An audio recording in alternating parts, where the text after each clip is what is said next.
আচ্ছা চলো। ও কাকা, নমস্কার স্যার।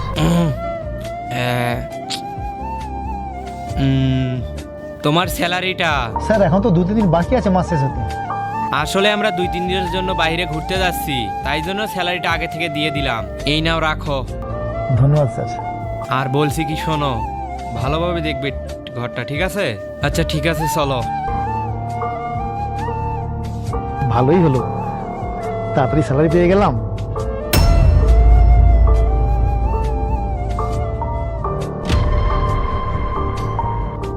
তাতেই সব খরচাগুলো করতে পারবো।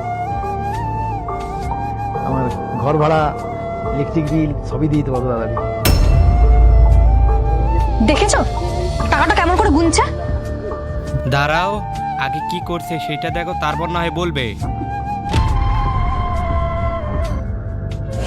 কি ব্যাপার, আমার স্যালারি তো 10,000 টাকা, আমি তো দেখছি 20,000 টাকা আছে। স্যার কি ভুল করে দিয়ে চলে গেল? কি ব্যাপার? আমি তোমাকে আগেই বলেছিলাম, আরে ওনার ধান্দা একদম ভালো না। আরে উনি সৎ না, একদম সৎ হলে না আমাদেরকে ডাকতো, নাহলে কল করে বলতো যে টাকাটা এখানে বেশি আছে। কলও করলো না। ওনার মনে মনে কি চলছে তা আমি ভালো করে জানি। তোমার এই টেস্টের জন্য না শুধু শুধু আমার 10,000 টাকা পুরো চলে যাবে। একটুখানি দাঁড়াও, আগে দেখতে দাও ও কি করতে চাচ্ছে, তারপর না হয় আমাকে বলবে। আর আমরা পালিয়ে যাচ্ছি না, আমরা এখানেই আছি। আমি যে কি করব এত টাকা নিয়ে বুঝে উঠতে পারছি না।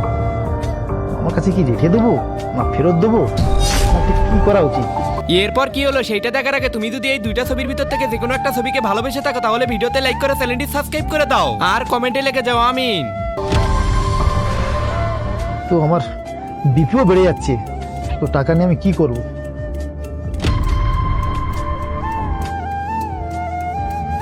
যে করি না, আমি বরং আমার ছেলেকে একটা ফোন করি,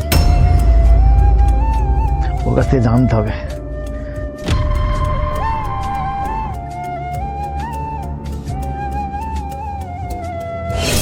এই দেখো দেখো, কাকে আবার কল করছে।